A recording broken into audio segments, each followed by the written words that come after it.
I'll leave you after Jason's wedding. I've already decided. Those words hung in the air of our kitchen like a toxic cloud. My husband of 31 years delivered this statement while buttering his toast, as casually as if he were commenting on the weather forecast.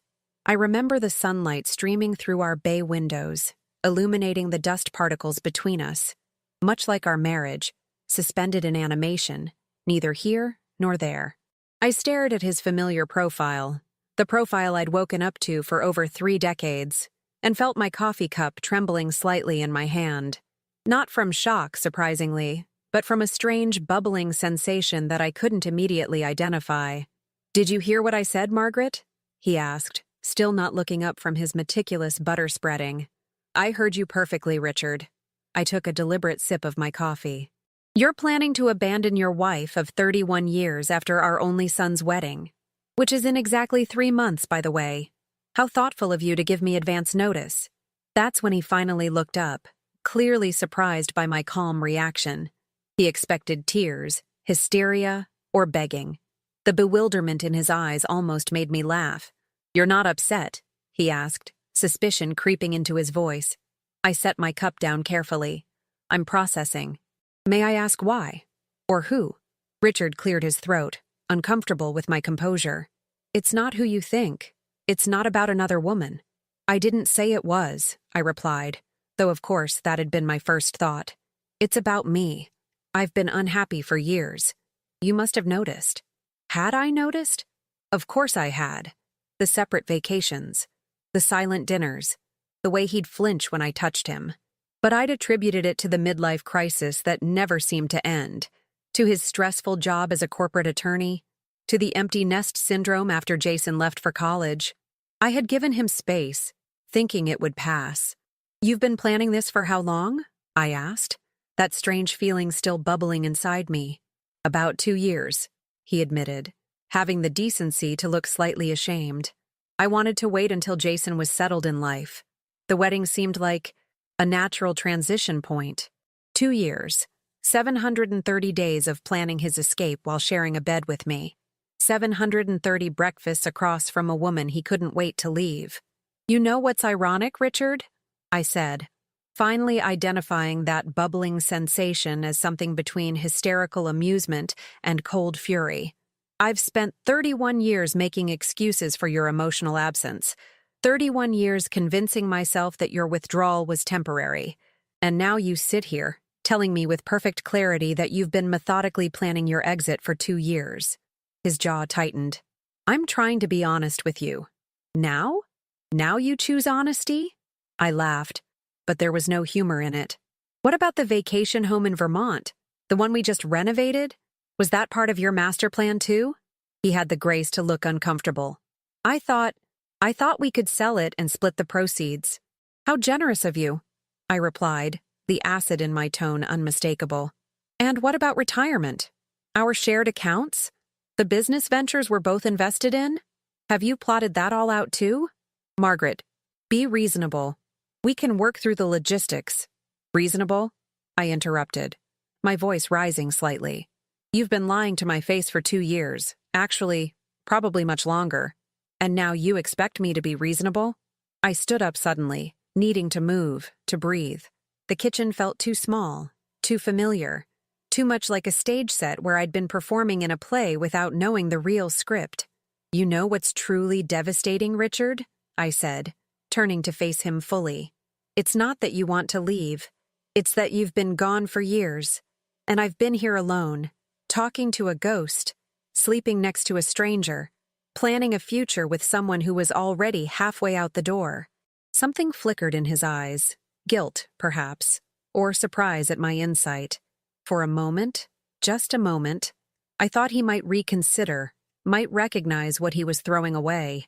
But then he hardened again. "I'm sorry you see it that way, but my mind is made up.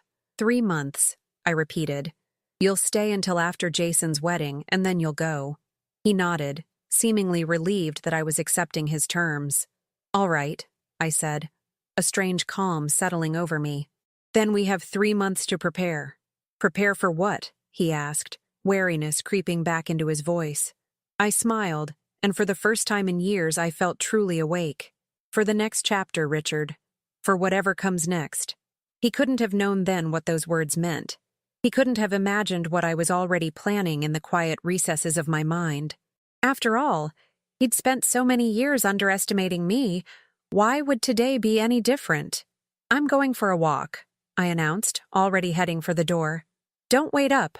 I stepped outside into the spring air and drew a deep breath. 3 months until my son's wedding. 3 months until my husband's planned departure. 3 months to execute the perfect response to his betrayal. Looking back, I should have recognized the signs years earlier. The way Richard grew increasingly critical of everything I did, my cooking, my appearance, my opinions. The unexplained late nights at the office that gradually became our new normal. The separate bedrooms that he justified with complaints about my disruptive sleep patterns. The gradual erosion of my self-confidence under his constant, subtle criticism. Do you really think that dress is appropriate for your age? He'd ask when we were heading to a company event. Your investment ideas are a bit naive, Margaret, he'd say dismissively during financial discussions. Despite my business degree and years of successful personal investing, Jason gets his intelligence from my side of the family, he'd comment casually to friends, as if I weren't standing right there, as if I hadn't been the one helping our son with homework every night while Richard worked late. It wasn't just Richard. His mother, Beatrice, had been undermining me from the beginning. A career woman isn't what Richard needs, she'd told me directly after we announced our engagement. He needs someone who will put his needs first. Even after 3 decades, she still introduced me as Richard's wife, rather than by my name. When Jason was born, I'd scaled back my career as a marketing executive to be more present for our family. Richard had promised it would be temporary, that we were a team. But temporary became permanent, and team became hierarchy, with Richard at the top, making decisions and dismissing my input. You don't understand the complexities, he'd say patronizingly. Your world has become rather small. My world had become small because he had systematically made it so. Friends I'd once been close to gradually disappeared from our social calendar because Richard found them tiresome or beneath us. Family gatherings with my relatives became increasingly rare because there was always some reason why we couldn't attend, a business emergency, a conflict with his schedule. I'd been isolated, diminished, and conditioned to accept my reduced role. And still, I persisted in believing we had a partnership. 2 weeks after Richard's breakfast announcement, I discovered the real depth of his betrayal. I was organizing files in our home office, something Richard had always discouraged me from doing, when I found a folder hidden behind others in the filing cabinet. Inside were documents for a corporation I'd never heard of, Avalon Holdings, LLC. My curiosity piqued. I dug deeper. What I found made my blood run cold. Richard had been systematically transferring our joint assets into this separate entity for years. Our vacation property wasn't in both our names as I'd believed. It had been transferred to Avalon Holdings. The same was true for several investment accounts I thought we jointly owned. I sat there, documents spread across the desk, feeling as if I'd been punched in the stomach.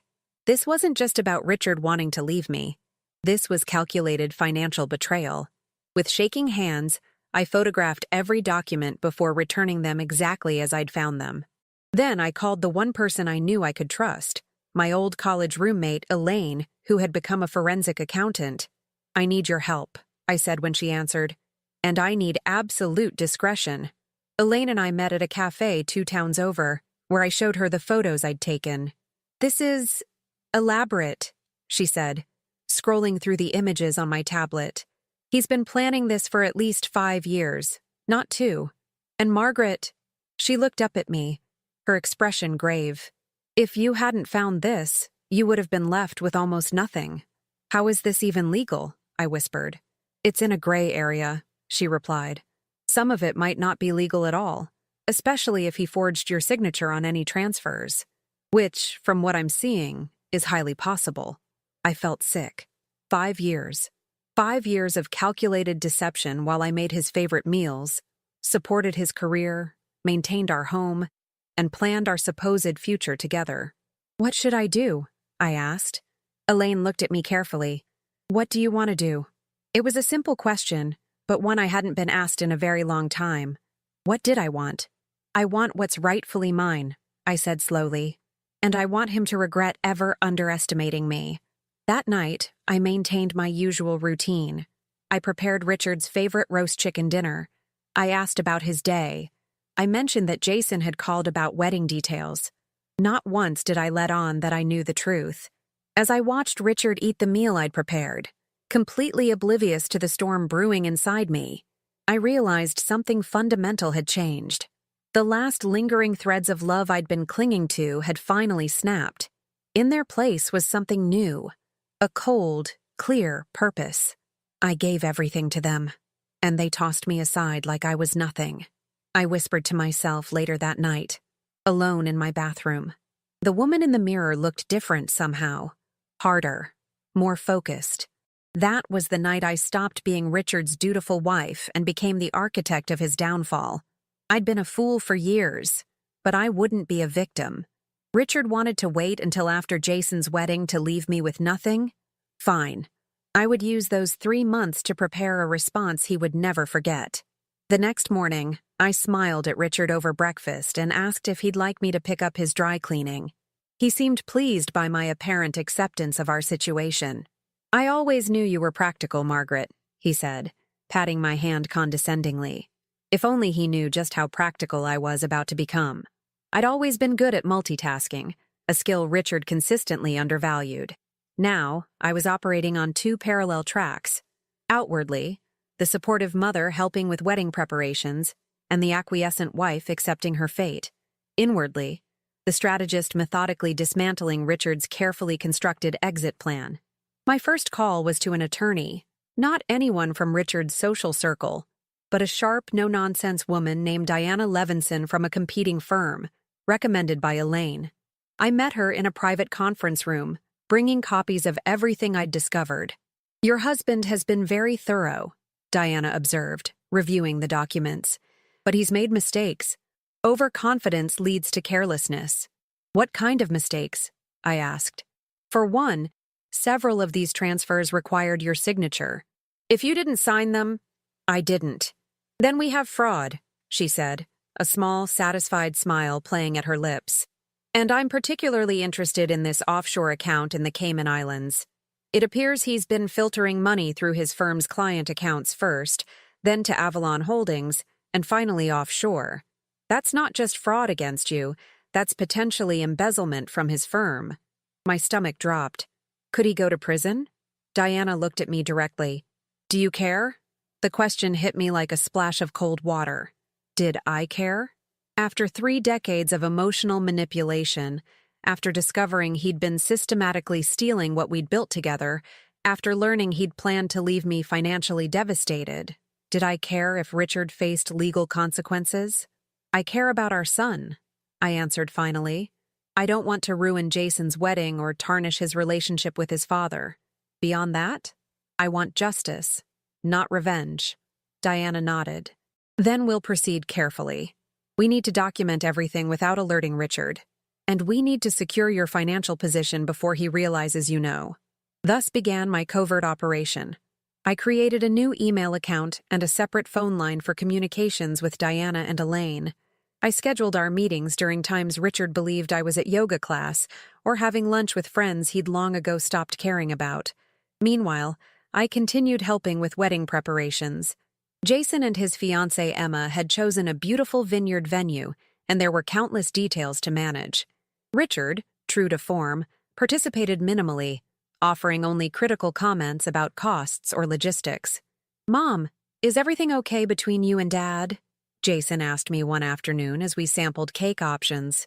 "He seems distant." I squeezed his hand. "Your father and I are going through some adjustments, but please don't worry. This time is about you and Emma. We'll figure out our stuff." I hated lying to my son, but I wouldn't let Richard's betrayal cast a shadow over Jason's happiness. There would be time for truth after the wedding. As weeks passed, my team grew. Diana brought in a forensic financial investigator who uncovered even more than Elaine had initially found. Richard hadn't just been hiding our marital assets. He'd been conducting questionable financial maneuvers through his law firm for years. "He's been skimming from client trust accounts," the investigator explained, showing me documentation. Small amounts from multiple accounts, transferred briefly through Avalon Holdings before being returned, minus a percentage that went to his offshore account. His partners don't know? I asked. Apparently not. He's the managing partner for the trust division. He approves his own transactions. This was bigger than I'd imagined. Richard wasn't just planning to leave me. He was a criminal. I also discovered something that initially confused me. Richard had been making regular monthly payments to a luxury apartment complex for over a year. Was this where he planned to live after leaving me? It seemed excessive for a bachelor pad. I decided to visit the complex myself, using the pretext of looking for investment properties. The leasing agent was happy to show me around, including their model units. This particular floor plan is quite popular with our executive clients, she said, showing me an elegantly appointed 2-bedroom unit. Do you happen to know if a Richard Caldwell has looked at these units? I asked casually. He's a business associate considering a move here. Her smile froze slightly. Mr. Caldwell already has a unit here, on the penthouse floor. He and Ms. Winters have been residents for about a year now. There it was, the final piece. Despite his claim that it's not about another woman, Richard had been living a double life with someone named Winters. I thanked the agent and left, my mind racing. Back in my car, I did a quick search on my phone for anyone named Winters connected to Richard's firm. It took only moments to find her. Vanessa Winters, 29 years old, a junior partner in Richard's department, 30 years younger than him. Of course, that night I cooked Richard's favorite steak dinner. As we ate, I marveled at his composure, at his ability to sit across from me discussing mundane matters while maintaining such elaborate deceptions. You seem different lately, he commented, studying me over his wine glass. More, I don't know, serene somehow. I smiled. Do I? I suppose I'm just focused on making Jason's wedding perfect. And you're really accepting of our arrangement? After the wedding? We've had 31 years together, Richard, I said, meeting his gaze steadily. Nothing lasts forever. He looked relieved and slightly disappointed. Had he wanted drama? Tears? Begging? I wouldn't give him the satisfaction. Later, alone in my study, I updated Diana on my discoveries. Her response was immediate. This changes things. The apartment, the girlfriend. It establishes a pattern of deception that strengthens our case considerably. 2 months had passed since Richard's breakfast announcement. Only 1 month remained until Jason's wedding. My plan was nearly complete. All the documentation gathered, all the legal preparations in place.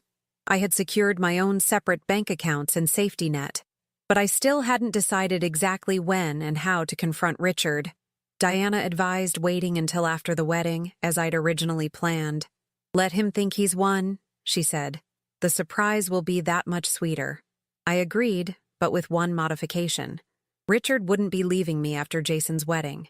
I would be leaving him, but not before ensuring he faced the consequences of his actions.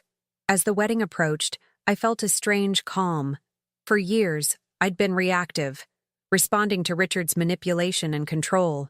Now, I was 10 steps ahead, and he had no idea what was coming. Jason and Emma's wedding day dawned perfect. Clear blue skies, mild temperature, the vineyard lush and green. I'd been up since dawn, helping with final arrangements, checking details, and ensuring everything was perfect for my son's special day. Richard played his part well. The proud father, the successful attorney, the loving husband. He kept his hand at the small of my back during photos, smiled appropriately during the ceremony, and gave a touching toast at the reception that brought tears to many eyes, including mine, though for entirely different reasons. To lasting love, he concluded, raising his glass while looking directly at me, a private smirk playing at the corner of his mouth that only I could recognize. The irony wasn't lost on me. Here he was, toasting to lasting love while planning to abandon his marriage of 3 decades. Here he was, playing the devoted father while secretly embezzling funds that would have been part of his son's inheritance. Here he was, the respected attorney, breaking laws and violating ethics. As the reception continued, I excused myself to freshen up. In the bridal suite, I checked my phone to find a message from Diana. All set for tomorrow. 9 a.m. Tomorrow. The day Richard had planned to tell me he was leaving. The day after our son's wedding, just as he'd planned for 2 years. Or rather, 5 years, as I'd discovered. How fitting that it would also be the day his carefully constructed house of cards would come crashing down. I rejoined the reception, accepting compliments on the beautiful wedding, dancing with my son, and even sharing one dance with Richard. As we moved across the floor, he leaned in close. "You've handled all this with surprising grace," he murmured. "I'm impressed, Margaret." "Thank you," I replied simply. "I've always been good at planning events." "I hope we can keep things civil tomorrow," he continued. "I've arranged for a mediator to help us begin discussing the separation details." I smiled. "I've made some arrangements of my own." He frowned slightly. "What does that mean?" "You'll see tomorrow," I said lightly. "Let's not spoil today with tomorrow's business." His frown deepened, but the music ended and we were separated by well-wishers. For the rest of the evening, I caught him watching me with newfound wariness. Good. Let him worry. As the night wound down and Jason and Emma departed for their honeymoon amid a shower of rose petals, Richard and I returned home in silence. Once inside, he poured himself a scotch and turned to me. "About tomorrow." "I'm quite tired, Richard," I interrupted. "It's been a long, emotional day. Let's talk in the morning." Before he could protest, I headed upstairs to my bedroom, locking the door behind me. Something I'd started doing since his announcement 3 months ago. The next morning, I was up early, dressed in a tailored navy suit that I knew conveyed both confidence and authority. Richard emerged from his bedroom looking similarly prepared for battle, his expression determined. "Margaret, I've asked James Wilson to join us," he said over coffee, referring to his firm's senior partner. "He's agreed to mediate our initial separation discussion." "That's fine," I replied calmly. "I've invited some people as well." His eyes narrowed. "Who?" The doorbell rang at that moment. "Why don't we find out?" I suggested, moving to answer it. Richard's face registered pure shock when Diana Levinson walked in, followed by 2 men in suits, one I recognized as the financial investigator, the other a stranger. "Richard Caldwell?" the stranger asked, his tone professional but cold. "I'm Special Agent Carter, FBI. We have some questions about certain financial irregularities connected to your firm's trust accounts." Richard went pale. "What is this?" he demanded, looking from the agent to me. "Margaret, what have you done?" "She's protected herself," Diana answered for me, and in the process uncovered some very interesting financial activities that the Bureau found concerning. "This is absurd," Richard sputtered. "James will be here any minute." "James Wilson won't be joining us," I said quietly. "He's currently meeting with the other partners at your firm, reviewing the documentation I provided regarding Avalon Holdings and your offshore accounts." Richard staggered slightly, reaching for the counter to steady himself. "You can't prove anything." The financial investigator stepped forward, placing a thick folder on the kitchen island. "Actually, we can prove quite a lot, Mr. Caldwell. Would you like to start with the forged signatures on asset transfers, or the systematic embezzlement from client trust accounts?" As if on cue, the doorbell rang again. This time, it was Vanessa Winters, looking confused and slightly alarmed. "Richard," she called, stepping inside before noticing our gathering. "What's going on? You said to meet you here to talk to your wife about—" She stopped abruptly, taking in the scene. "About leaving me for you?" I finished for her. "Yes, he mentioned that plan 3 months ago, though he failed to mention you by name, or the apartment you've been sharing for over a year." Richard's face contorted with fury. "You've been investigating me? Spying on me?" "I've been protecting myself," I corrected calmly. "Something I should have done years ago." What followed was both awful and strangely satisfying. Agent Carter formally informed Richard that he was under investigation for financial fraud, embezzlement, and tax evasion. Diana presented him with divorce papers citing fraud, adultery, and financial misconduct. The financial investigator detailed how we had traced every illicit transaction back to accounts directly controlled by Richard. Vanessa, realizing the extent of trouble Richard was in, backed toward the door.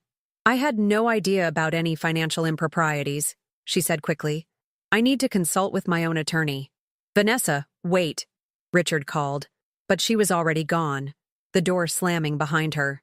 Left alone with his crumbling world, Richard did what he'd always done when cornered. He attacked. "You vindictive witch," he hissed at me.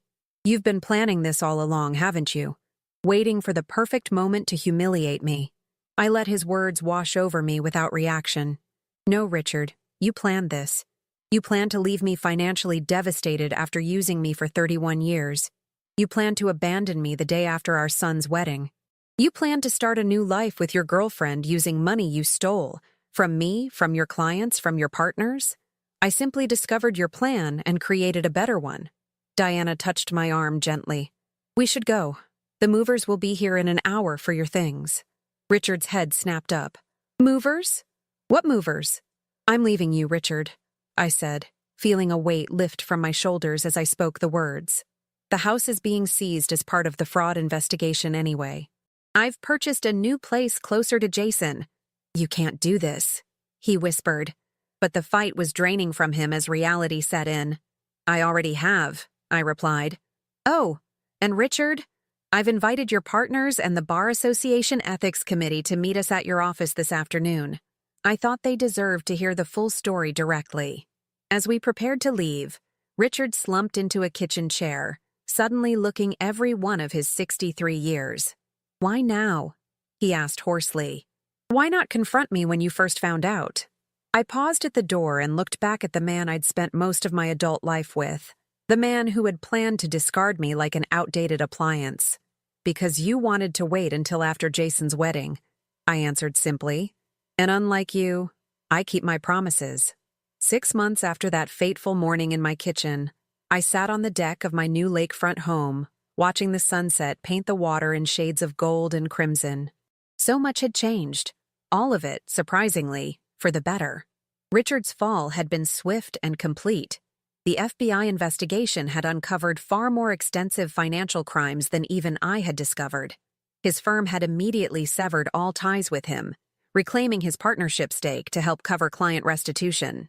The Bar Association had suspended his license pending criminal proceedings. Most of his so-called friends had disappeared, unwilling to associate with a disgraced attorney facing potential prison time. Vanessa had vanished from his life within hours of that morning confrontation. According to mutual acquaintances, she'd quickly secured a position at a firm in Chicago, distancing herself both professionally and geographically from the scandal. As for me, the divorce had been finalized in record time, with the court awarding me significant compensation from what remained of Richard's personal assets after the criminal seizures. Diana had been masterful, ensuring that my innocence in his financial schemes was thoroughly documented while establishing my right to equitable division of our legitimate marital property. More importantly, I had reclaimed my life. I'd reconnected with old friends Richard had subtly pushed away. I'd re-established my marketing consultancy, discovering that my skills were still very much in demand. I'd even started dating. Nothing serious, just enjoyable dinners and conversations with men who actually listened when I spoke. The most difficult part had been telling Jason the truth. I'd waited until he and Emma returned from their honeymoon, then invited them to my new home for dinner. The conversation had been painful, but necessary. "Why didn't you tell me before the wedding?" Jason had asked, struggling to reconcile the father he thought he knew with the man revealed by the investigation. "Because that day was about you and Emma, not about your father's mistakes or my response to them," I'd answered honestly. "I wanted you to have your perfect day." Jason had been angry at first, at his father primarily, but also at me for the timing of my actions. Eventually, though, understanding had come. He still maintained contact with Richard, visiting him occasionally as he awaited trial, but our relationship had deepened through the crisis. Jason had seen, perhaps for the first time, that I was more than just his mother. I was a woman of strength and resilience. The ringing of my phone interrupted my sunset reverie. It was Elaine. "Just checking in," she said when I answered. "How are you holding up?" "Surprisingly well," I replied. "The consulting business is taking off. The house feels like home, and I'm sleeping better than I have in years." "And the Richard situation? Any updates?" I sighed. "His attorneys are still negotiating with prosecutors. Sounds like they're close to a plea deal, Probably 5 years with possibility of parole after 3, plus financial restitution. How do you feel about that? It was a question I'd been asking myself lately. The anger that had fueled me through those initial months had gradually subsided, replaced by something quieter. Not exactly forgiveness, but a kind of detached compassion. I feel free, I answered finally. Whatever happens to Richard is between him and the justice system now. I've moved on. After we hung up, I remained on the deck, watching darkness settle over the lake. A loon called somewhere in the distance, its haunting cry echoing across the water. I thought about the woman I'd been a year ago, anxious to please, chronically uncertain, always seeking Richard's approval while never quite earning it. That woman seemed like a stranger now, a character in someone else's story.